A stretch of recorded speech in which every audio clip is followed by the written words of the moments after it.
The views, thoughts, and opinions expressed in the podcast belong solely to the hosts and not the host's past, present, or future employers.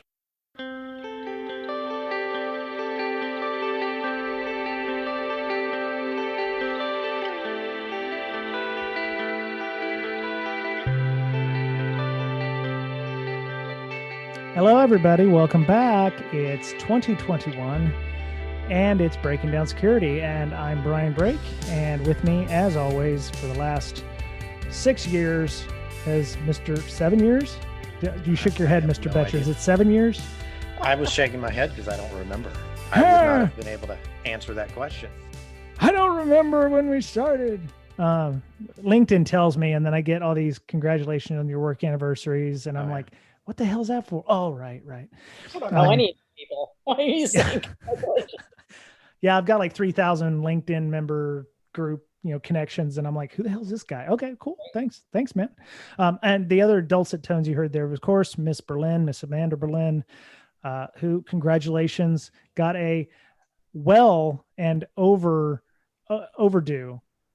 promotion at her organization. And I'm not saying that because she told me to, no, wait, I'm not telling it to be, anyway. Why? No, but so she got a very well-deserved promotion at her company there, and I'm just happy that she had that happen. So congratulations. A lead incident detection engineer, and what up? I have two people starting. Well, one person started today, kind of technically, I guess. He's in our Slack. So, and then we have another person starting in another week. So you got direct reports. Nice.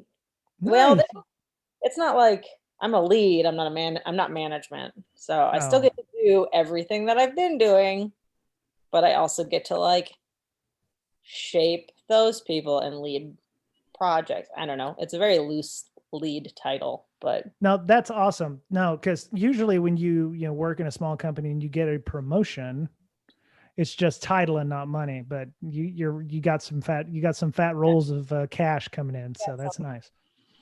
Hey, that's better than management because you don't have to deal with the HR crap and all the disputes and. No. Yep. Very cool. Yeah. It's been a busy week for me as well. The holidays and such, and got the Agile Scrum Master course I've got at the end of this week that I'm taking because I'm trying to improve myself and my organization. So that's cool. And I've embraced technology. Watch this. Hey, Google, turn color lights on. Dude. Oh, I'm sorry. Do you have one too? The house I'm at does. Oh, I'm so sorry. I use Amazon.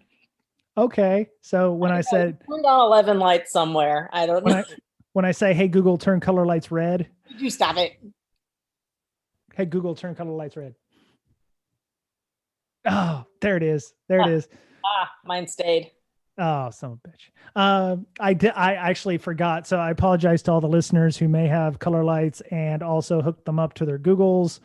And I never use this thing in my office for very much more than, hey, is it going to rain tomorrow? And it says, yes, it's going to rain tomorrow, Brian. And I was like, oh, okay, cool. Thanks, Google. What happened? Did I cause some fallout? No, he muted the mic. Oh, okay. Did your lights turn red? No? Okay. Okay.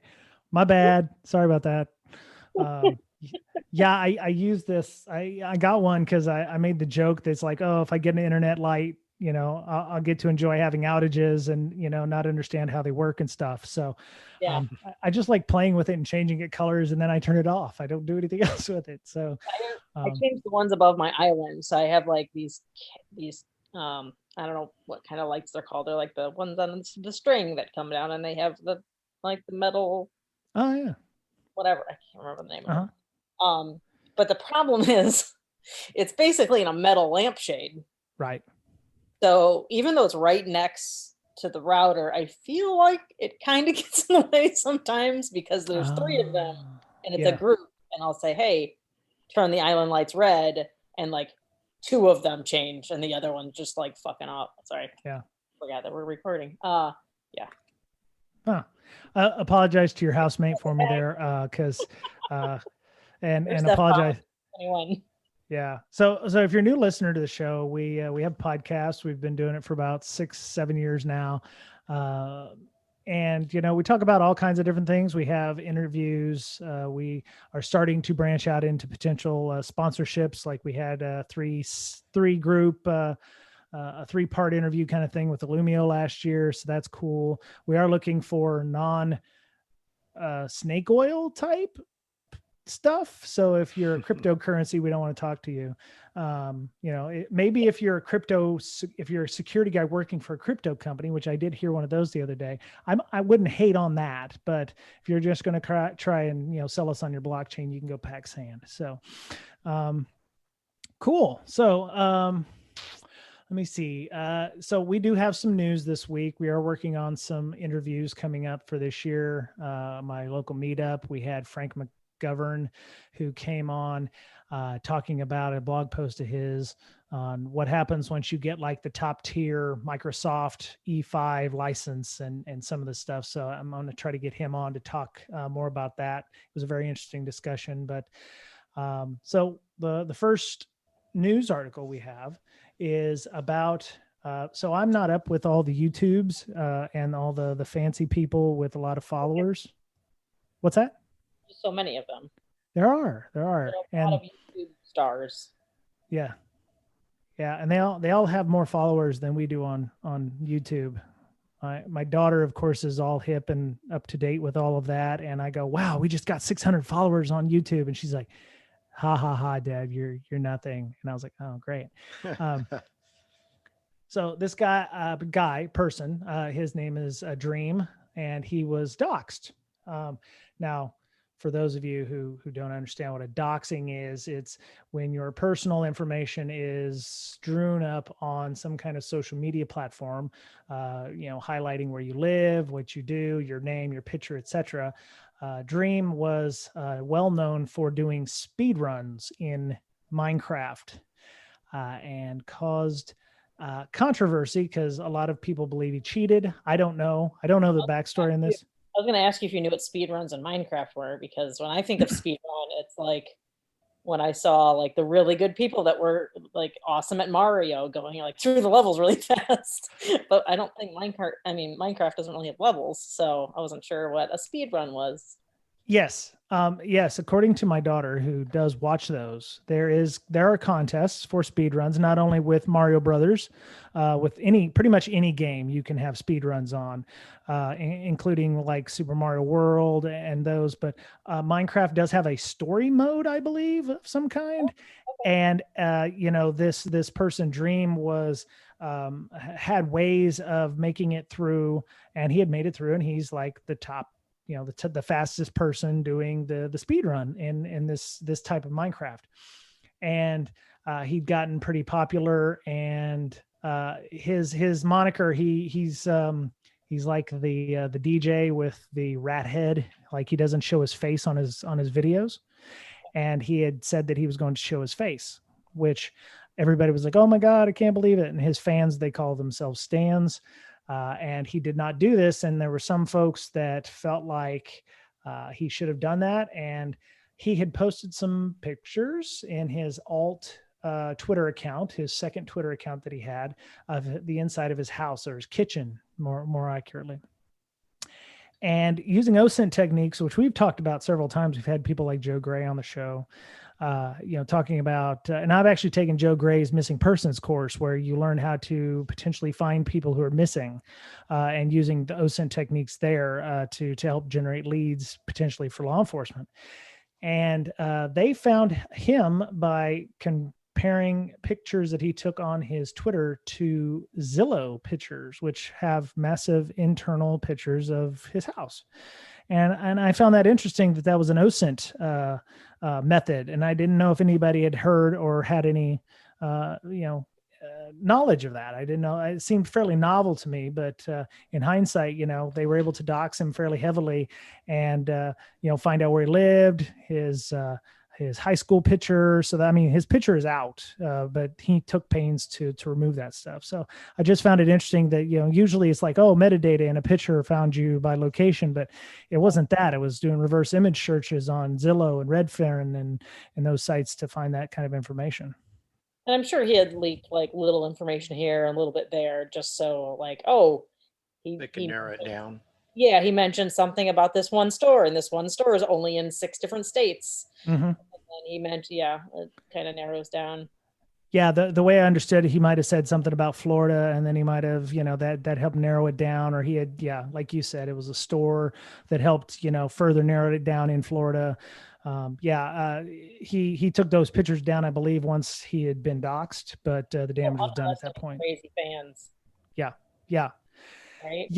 Yeah. And there's a whole other side of this discussion about fans versus stands versus anti-stands and people making, things.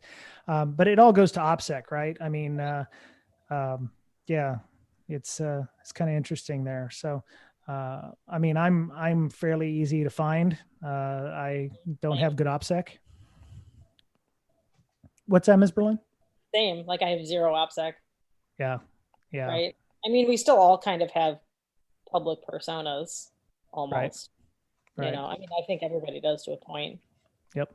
Yeah. Or is it the cobbler's kids have no shoes? In what way? Well, we're all in information security, so our personal information security probably not that great. Oh, right. Yeah. Well, I mean, the OPSEC part of it. Yeah. Right. And if you own a house, anything that has a public record, if you have a nonprofit like I have, if you have a speeding ticket or something, or they can do a FOIA request or look at court papers, or you've ever filed for divorce.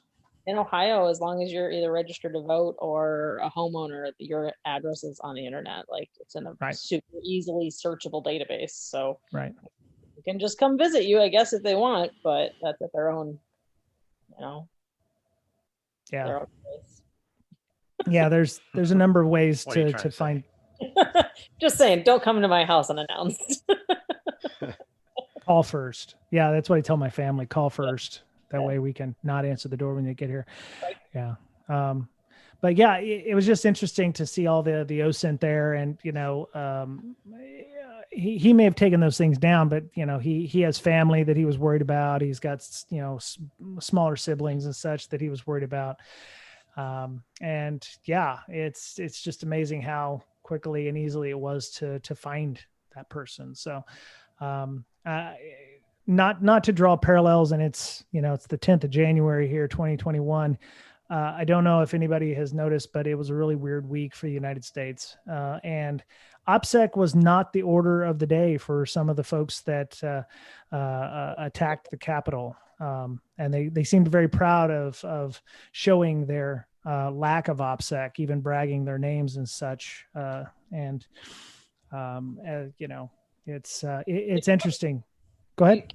You can politics aside, right? Which is very hard to say this. If you can put yourself in their shoes, you have some kind of goal, or like, even if it's not something known to you, like subconsciously, you want your name out there, right? Like, especially if things go well for you, like that person with this name is the one that led this. Glory and fame. Right. Like have the capability to think, oh, what if everything goes wrong? And now like I committed a bunch of felonies. Yep. Even if you were quote unquote caught up in the moment. It just bothers me as a veteran that all that stuff happened, and that there were veterans in the crowd that, took an oath to defend the Constitution and didn't do it. So kind of bothers me in that respect. And I hope they learn their lesson when they're sitting in prison, and hopefully have lost their pensions and, dishonor, losing all their benefits. So that's it's really bad shit. So I want to skip down here because we talked about SolarWinds quite a bit at the end of the year, and there were developments even after that fact that we can talk about. But I wanted to talk about the Cobalt Strike and Metasploit stuff because Ms. Berlin said that she had some interesting stuff about that. So ZDNet said Cobalt Strike and Metasploit accounted for a quarter of all malware CNC servers in 2020. Which, I mean, that's quite a bit. That's a big percentage. Yeah. So Mr. Betcher, you deal a little bit with malware. Ms. Berlin, you do too. These are tools that, well, Cobalt Strike in particular is one that you technically have to pay for, but I believe the source code was leaked a little while ago. Metasploit, of course, is free. Sorry? Yeah, it was leaked like what, a month ago or something? Yeah, one or 2 months ago, something like that. Yeah. These are open source tools, and a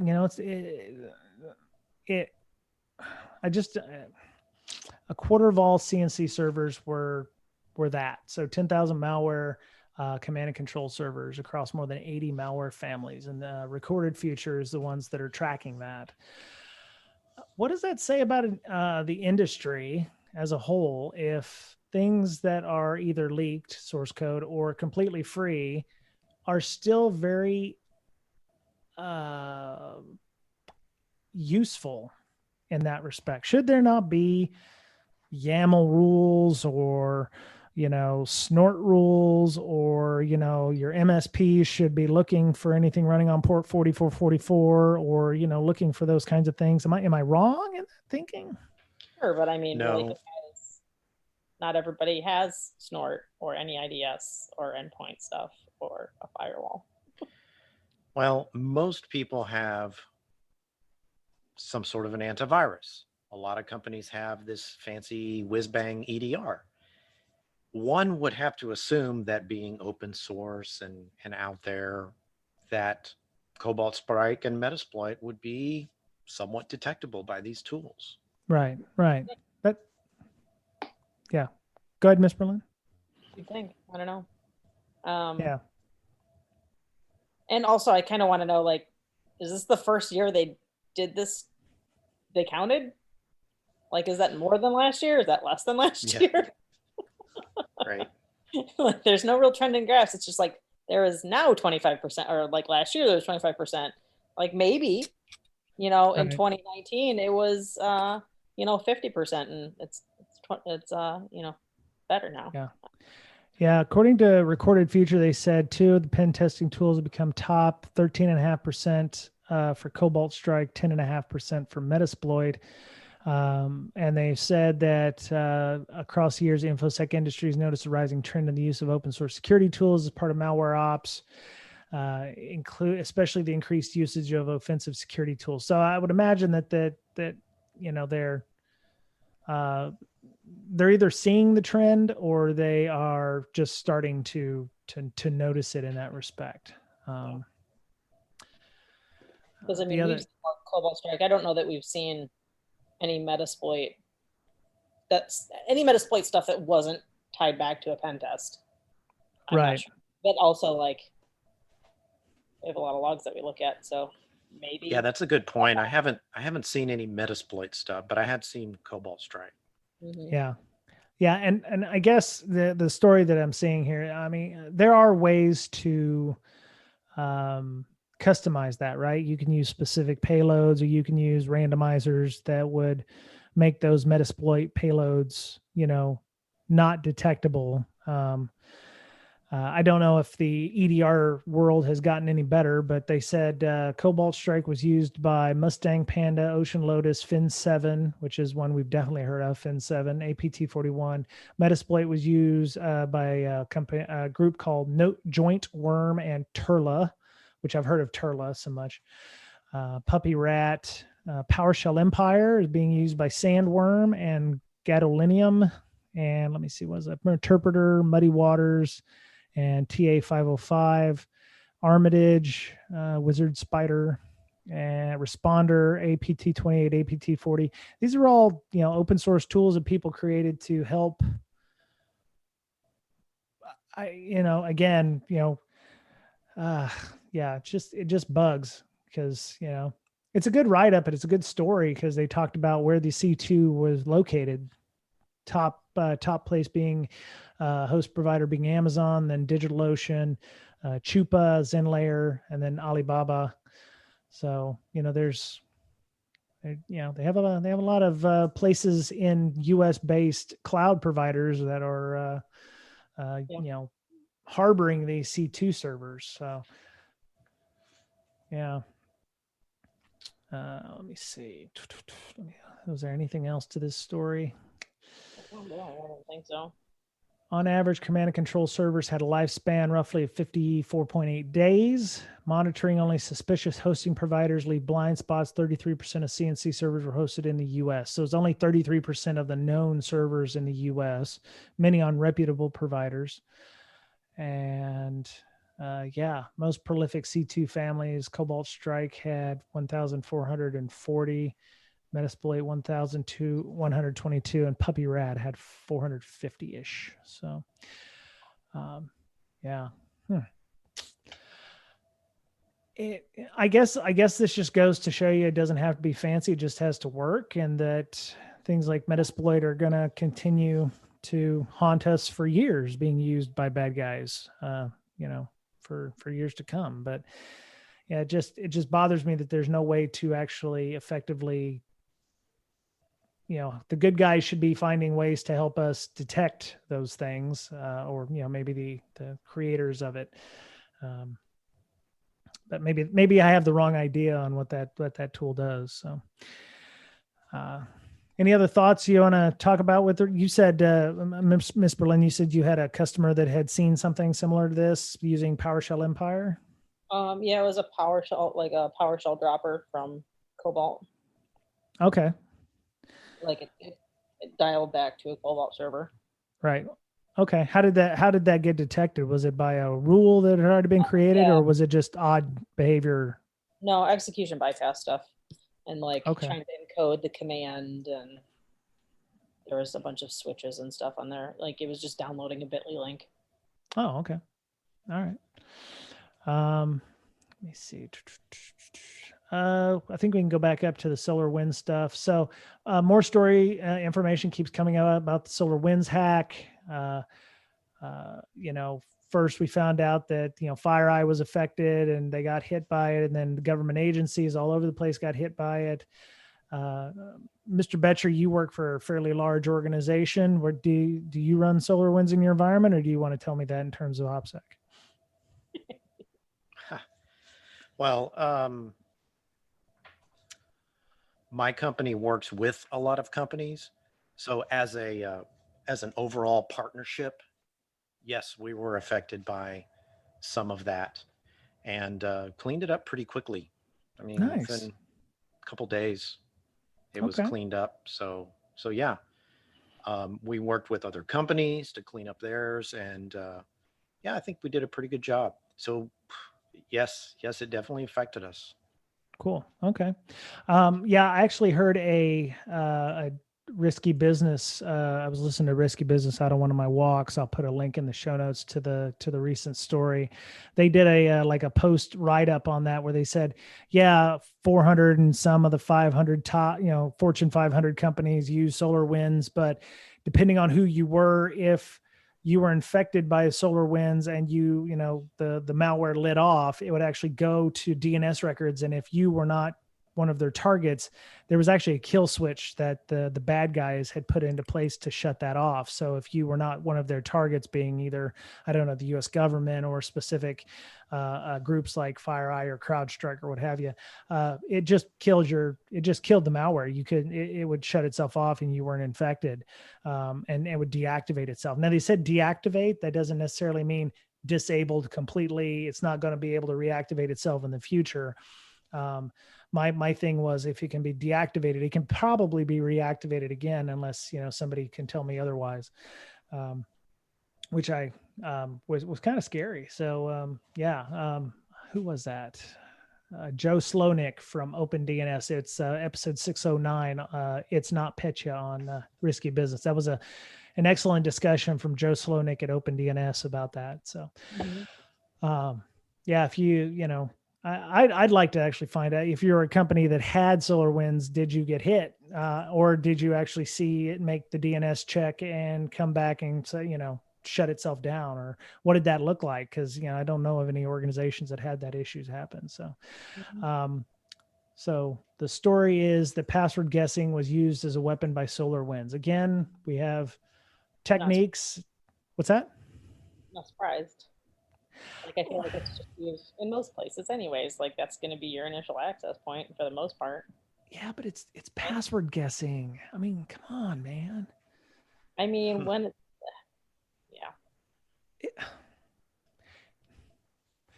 yeah. No, it's just like, come on. It's like, if they're brute forcing passwords, you should be seeing that stuff happening. Now, unless they were able to dump the hashes and they could do it offline, I could see that. But, this is like, somebody didn't notice that SAML tokens or something were being used like multiple thousands of times, or, brute forcing these things. Why did they not notice this stuff? Why did they not notice this stuff? So, because they were all working from home. I don't know. Well, that's an interesting thought. Yeah. Maybe they don't have the same visibility that they would if they were in the office. But, I don't know about that. Maybe. Yeah. Yeah. You would think. Yeah. Hackers manipulate IT management system to update and secure unauthorized access. Perpetrators inserted malware into an update. So Microsoft stated the hackers' primary aim was to secure entrance to cloud-hosted infrastructure. Many instances was possessed by the company's Azure and Microsoft 365 environments. I know they said they had gained access, or it sounded like, according to Dmitry Alperdovich on Risky Business, that they had gained access to the O365 account of somebody at CrowdStrike, but CrowdStrike doesn't use their O365 account. So they found nothing, a whole bunch of nothing, which was kind of an interesting concept there. Attackers modified several Orion app versions to attach malware and used a malware strain called Sunburst to corrupt Orion app updates. I hate to be doomsday, but I think that there's going to be more coming out about this, or things where we can attribute future breaches to this. Cause I talk about them deactivating the systems. It doesn't necessarily mean they didn't leave a back door elsewhere, or, somewhere else. They just deleted they just deleted the front door, if you will. They could have always, already added something else to some other systems they had access to, which is, persistence. But any thoughts there? And what does third parties look like? Are you going to ask your third parties that you're going to be bringing on? Do you run software? What kind of software do you use? Oh, you're using SolarWinds. Did you get hit by SolarWinds? I mean, normally any other time you're like, oh, we're using SolarWinds. Like, oh, great. You have asset management and you have this and you have that. Like, SolarWinds is a good thing. A reputable company. Right.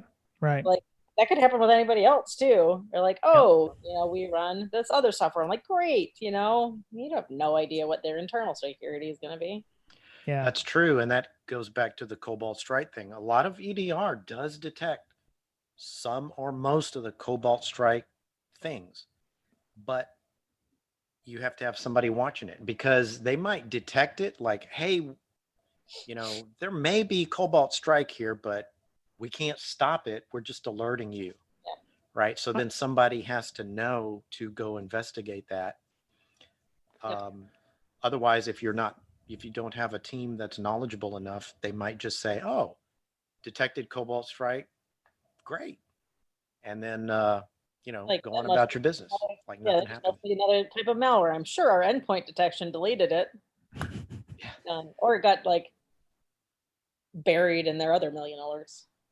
Yeah. Right. Or, you always detect Cobalt Strike. We'll just, have the little bird with the, the accept on the button as he's, it's just acknowledged. Right. Yeah. It's got got the finger holding down the enter key for the acknowledged errors, so that they don't have to investigate everything. It's kind of rough, but I would hope that, we'll find better ways of detecting that. So Mr. Betcher, you said, oh yeah, we think we detect carbon or a Cobalt Strike. Is that because they've classified it as kind of a grayware kind of thing where it's like, it's not bad because good guys use it, but it could be used for bad stuff? No, it detects it as bad. Okay. So it can detect a lot of the things that Cobalt Strike does, and not all of them are, the EDRs that I've used. Right. And had the pleasure of having Cobalt Strike used in the organization. Mm-hmm. So it will detect it, but it doesn't stop it. Yeah. Right. You still have to go investigate that because you probably still have hacker on box. It didn't prevent the attack. It may have detected and prevented that piece of it. Right. But every time I've looked into it, there was more. Right. There was more there that had to be addressed.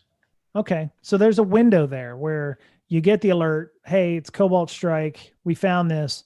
By the time you go and investigate, could an attacker have covered his tracks to the point where you go in and look for the indicators that Cobalt Strike's there and it's just not there? And you're like, oh, it's just a false positive. I won't have to worry about that again. Is that a thing? No, because you can go into pseudo forensics mode at that point, and you can definitely tell that somebody was there doing something. Okay. Right? And these alerts for Cobalt Strike with the EDRs, generally pretty accurate. Right. Okay. Ms. Berlin, anything there? Will the logs show that there was something there? It wasn't just, you're that was fake, or, the person wasn't there, or whatever. Yeah, you know what to look for. Okay. Yeah, you can definitely see the network connectivity coming from certain processes. Like if logging done, with Windows, it might not be logging any of that stuff. Okay. All right. Or like maybe they don't, I don't know. Okay. You don't have a next generation firewall, or you don't have your firewall logs going anywhere. Maybe they get overwritten. Like, who knows? Right. Right. But if you're sending it away somewhere that you can search them later, they can't delete those because they're somewhere else. That's true. Yeah. When I was a young punk, it was considered avant-garde to have a centralized syslog server, and it was like, oh, well, we'll just look at the logs on the system to make it work. And no, those can be deleted. Well, no, they won't. It'll show something. I'm like, well, yeah, it'll show that they got deleted, but not by who or whatever. And now you've lost all your stuff. So it does make sense to have centralized logging. Of course, that's a nice, it's not such a best practice. It's pretty much standard operating procedure now, which is great. But yeah, that's rough deal there. So I think we're done. What we're trying to do something new. When I was working with the Illumio folks, one of the things was I was trying to make sure that we didn't go extremely long on interviews or anything like that. So I had an egg timer. The beep you heard was me hitting the 30-minute mark. We're trying to keep it to 30 minutes as much as possible. And the last discussion, we had a story from SecJuice about how to use APIs, and they talk about how APIs work. We weren't going to go through that in depth. It was just kind of a, hey, here's how to learn about those if you're unsure exactly how APIs work. Everybody has them, but how exactly do they work? And hackers targeting cryptocurrency users with ElectroRAT. I figured we talked enough about malware this week that we didn't have yet another malware story. So all right. Well, Mr. Betcher, tell us a little bit about what you've been doing and, how people can get a hold of you. I haven't been doing too much this holiday season, Cool. but, spending time with family and stuff. Nice. I have been working on LogMD a little bit. You can check it out at log-md.com. Okay. And that's where you can find me. Okay. And on Twitter, are you off Twitter now with all the craziness going on, or are you still on Twitter and Slack? Still on Twitter at Betcherpwned, BOETTCHERPWNED. Okay. Excellent. Lead incident response person, Amanda Berlin. How would people go about finding you, and what it is that you do on the side for projects? Oh, so much. Right now, my side projects are unpacking boxes and putting Is things that all? away. Oh, now see, if my wife was there, you would have been unpacked the night you moved in. Mm, No, no, but seriously. so I moved to a very small house, to a very spacious house, and I don't even have the furniture to put things in or on. Like it's mostly chaos. Oh, okay. I have an office and a game room that needs done yet, but everything else is pretty, and like half the garage. But yeah, besides that, things at work are going super well. Still doing some stuff with mental health hackers, which is, the longer COVID goes on, The worse it gets. yeah, the worse it gets. But yeah, that's pretty much it. Okay. And I'm And at InfoSister. okay. Yeah. And Mental Health Hackers has its own Slack with regard that is available. So if people out there want to talk about their issues or any, maybe talk about, their feelings, we have a mental health channel on the Brakesec Slack, but this is more dedicated towards what their goals and aims are. So I put some funny cat videos up in the one on ours, but if you're having issues or you want to talk about that, they actually have a veterans group too. So Ginger Hacks, Tom is one of the members of the board there over at Mental Health Hackers. So it's Hackers Health on Twitter, I believe. So yep. Cool. We have a Slack, like I said, Brakesec Slack. We have huge community of people, a lot of different channels. We have a mental health channel. We have a CTF channel and an education channel. We try to treat it as a revolving conference. So we have a hallway conference. We have a channel dedicated to career advice and resume reviews. So if you're looking for a new job or looking for a job, we have a job board, but we also have resume reviews. So if you want to find out if your resume passes muster, you can go into the career advice channel and say, hey, I've got a resume. I'd like somebody to take a look at it. Normally we ask you to put in like a Google Doc or something where you can put in comments, but the idea is to help you get a better job. And, we'll ask you questions like what kind of job are you looking for, not the job that you want, or, the job that is out there. So we also have a job board. We put a lot of jobs in there right now. I know that I'm very happy and proud that Leviathan has posted the job descriptions I was working on. We're looking for network, hardware-based pen testers, as well as web app pen testers of all shapes and sizes, and junior, mid-level, and senior level folks. So, Leviathan's a cool place to work. We, have a pretty decent culture. We have an even more decent culture when we're in the office, but we're always online. We always hang out. We get goodie bags and presents and stuff like that our front office sends us on a regular basis with cookies and things. Nice. So I know it's nice. The Pinkney cookies. Come on, Miss Berlin, tell them about the cookies. They were pretty fantastic. Yes, they was. Definitely. Yeah. My mouth waters. I want to get some more of those. So if you want to join our Slack, we do have a non-political clause, which I know that some people on Twitter feel that that's, not realistic, but it is what it is. It's our social contract, and we try to keep maintain a healthy, somewhat nice environment. We have a social contract that's moderated. We have moderators that help, with reports. We've never had to ban more than, I think, 2 people. We've only had to ban in about 4 years.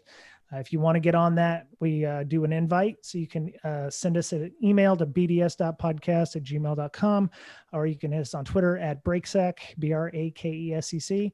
And as long as you pass the bot test, which is me asking you some kind of question about how you found us, we'll let you in. So there you go.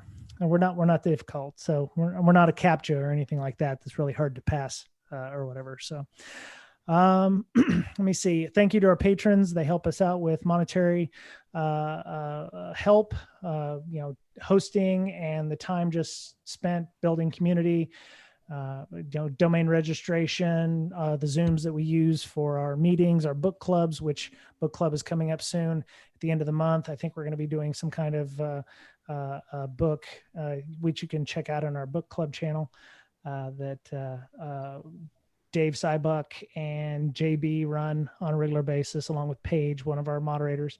So they're all of our moderators. But yeah, let me see. Thanks to our patrons. Yeah, have a TPub store. There's a ton of links. If you go to breakingsecurity.com, BRAKEING security.com, you can see our TPub store. I think it's brakesec.com/store, and you can go and get a t-shirt, masks, stickers, mugs. I actually sent BSD Bandit a t-shirt, a mask, and some stickers because he said he liked the show. So shout out to BSD Bandit there on Twitter. He puts out a great affirmation every day during the week. It's really nice to see, and he's very positive. So I appreciate him. Go check that out. And so that's it this week. Everyone, Mr. Betcher, be safe. Take care of yourself. Miss Berlin, you too. Appreciate you getting on with me, and hope we have an exciting 2021 season. Every time we start this year, I'm like, oh my God, we don't have anybody on the show, set up for interviews or whatever. And then by the end of the year, I'm like, oh my God, we got too many fucking interviews. I don't know what to do. So that'll work its way out. So I guess the last thing I could say is if you are interested in coming on the show and talking about a topic, we're looking for all kinds of speakers. We do support and encourage a diverse environment. So, you don't have to be just a white dude coming on talking about security. We would appreciate. Go ahead. Speaking of white things, I know nobody can see this but you guys, but I think that's a gray hair. Like that's like just reflecting. Where? Oh no, on me. Look. Oh, on you. Oh, yeah. Call it enhanced blonde. Shiny. Call it enhanced blondness, because I was like, I thought highlights. You might have seen, highlights. I got highlights here on the side of my temples. Highlight right there. Yeah. Okay. Sorry to interrupt. No, it's okay. I have highlights too. My wife and daughter like to poke at them and make fun of me. So, yeah. Anyway, so that was it for Breaking Down Security this week. Have a great week. Be kind to one another as much as you can, unless they don't deserve it. Go punch a Nazi wherever you can, and we'll talk to you again soon. Bye.